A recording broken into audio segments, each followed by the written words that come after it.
Hello, good morning. Ngayong araw na to is October 7. Palapit na yung araw ng surgery ko. Ito ko everyday.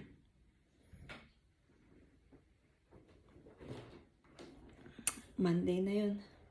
October 14. Yan, ito ko everyday mag-isa sa bahay. Nakakakilos naman kahit paano. Ito, kwarto ko. Ito ko, bahay ko. Mag-isa lang ako dito. Banyo. Itong isang kwarto. Yan, kahit paano. Karaos sa mga araw-araw. Hinihintay ko na lang araw ng operasyon ko. Diyos ko, sana matapos na po lahat to. Naggumaling na ako. Konti-konting galaw, konti-konting kilos kasi nandito pa rin tong tube ko na dinadaanan ng ihi ko sa left and right ng kidney ko. Ito siya. Yan. Kaya ang kilos ko limited lang. Hindi ako pwede magbuhat. Oh Lord. Minsan masakit siya kapag bagong gising, matagal na higa. Tapos pag na palupot yung tawag dito, yung hose niya.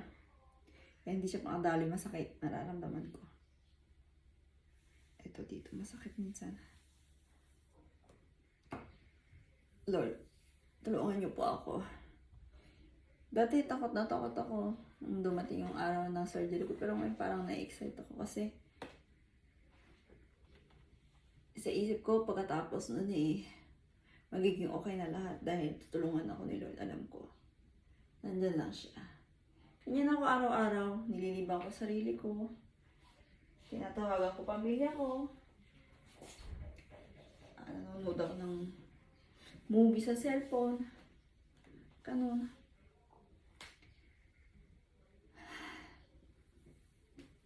Sa internet, sa Netflix, ganun.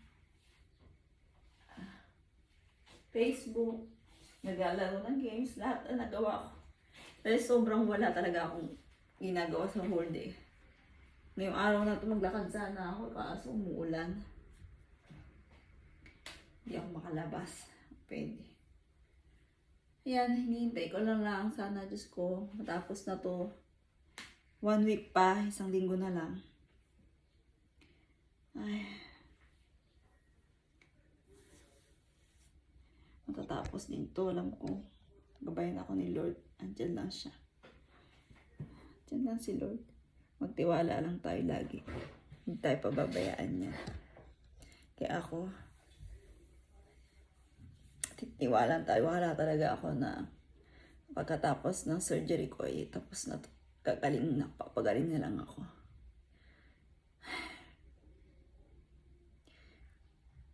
Marami namang tao na nagtitiwala sa akin Maraming nagmamahal, sumusuporta, nagpapalakas ng loob ko. Kaya alam ko hindi ako nag-iisa, lalo na ang Lord nandyan.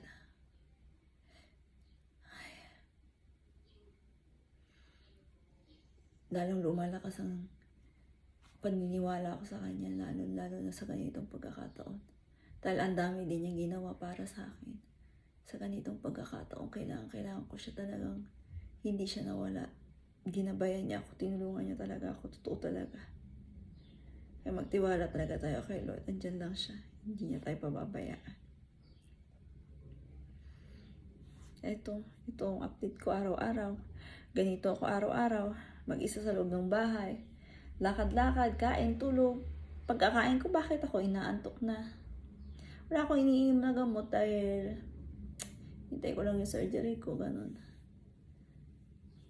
Papalakas, kain lang. Kain, tulog. Yan ang kailangan, lumakas ang katawan para sa araw ng surgery, handa na. So, yun lang. Keep on praying talaga na matapos na to. Pinagdarasal ko araw-araw na matapos na. At kumaling na ako. Kaya magdasal lang talaga.